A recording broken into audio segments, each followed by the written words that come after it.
There was another school shooting this week that you won't hear about ever again in the mainstream media because the perpetrator is black and they don't want to be perpetuating any stereotypes about certain kinds of people. And because of his black privilege, the perpetrator was released from jail the very next day, despite having shot 4 different people, one of which is still in the hospital in a coma. He even shot the teacher.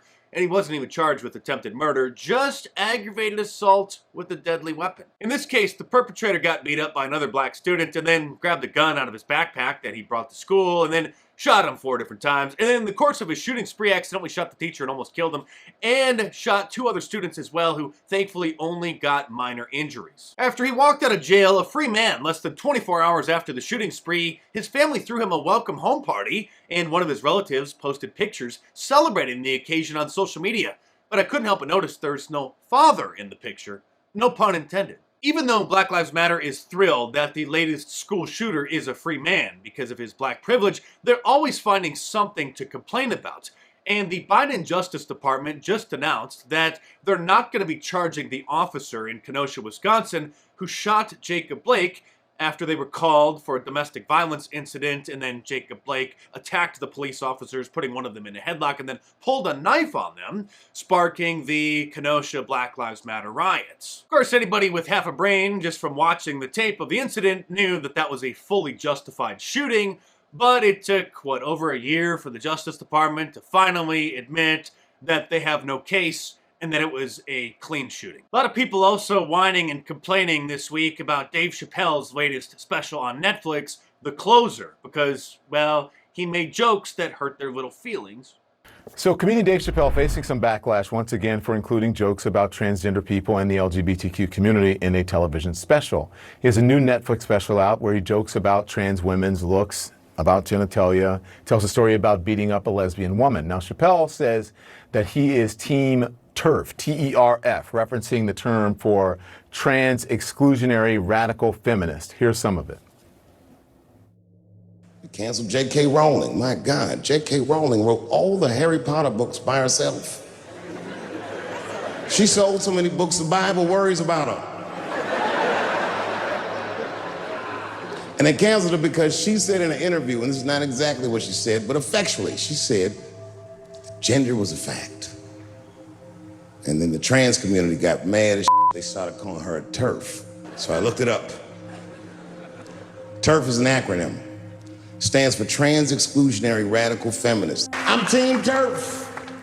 Of course, the LGBT extremists and other leftists are demanding that Netflix ban the special, and thankfully, Dave is not backing down. He responded, and I quote, Twitter, NBC News, ABC News, all these stupid networks. So far on Rotten Tomatoes, it has a 96% positive rating from the audience score, and the critic score so far hasn't been tallied, but I guarantee you they're going to start pouring in. So far, there's only 3 of them, and they're all negative. Dave Chappelle's most incendiary, troubling, and unapologetic one yet, wrote the Daily Beast. Another critic says the comedian's new Netflix special, The Closer, is a panicked defense of controversial past jokes. The humor doesn't land. His 2019 special, Sticks and Stones, has a 99% positive audience score on Rotten Tomatoes, but the critics only rated it 35% positive. And the producer behind Netflix's series Dear White People, which of course just complains about white people, says that she's never gonna work with the streaming service ever again unless they cancel Dave Chappelle's new special. I wouldn't be surprised if Netflix leaves the special up, but actually edits out the transphobic joke to try to appease the mob. Things are getting that crazy, and if we don't stop this cultural Marxist revolution soon, they're gonna start banning things like Ace Ventura, Pet Detective, and even Mrs. Doubtfire. Dad? Yeah. And by the way, they actually are trying to get Ace Ventura Pet Detective banned. It's the old Jim Carrey movie from the 1990s where at the very end he finds out who steals the pet that he was searching for and starts vomiting because he has a flashback to kissing a woman who was a man and turns out to be, that's the thief. And Sorry if I give you a spoiler alert, but if you haven't seen it by now, you're probably never going to see it, so too bad. Dave Chappelle still has black fragility. He has a pretty big chip on his shoulder about white people. He did a whole special dedicated to George Floyd called 846 because that was the amount of time that George Floyd was on the ground before he died of his fentanyl overdose. But it's good to have somebody of his caliber pushing back against the cancel culture communists who can't take a joke. And you know what I do when I hear a black comedian making jokes or mocking white people?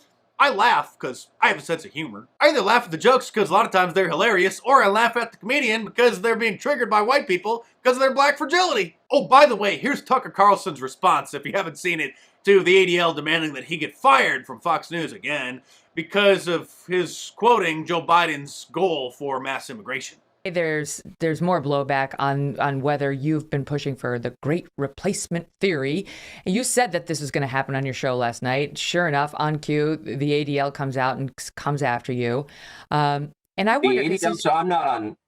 no, I don't... And speaking of immigration, Joe Biden's Department of Homeland Security has canceled all contracts with construction companies who were supposed to be building the rest of the wall. Then they released a report, seriously, claiming that climate change is going to cause an increase in illegal border crossings. And if we want it stopped, we better stop climate change first. And if that's not cringe enough, here's Vice President Kamala Harris talking with some kids about space exploration and traveling to the moon, since obviously she's not paying any attention to the southern border.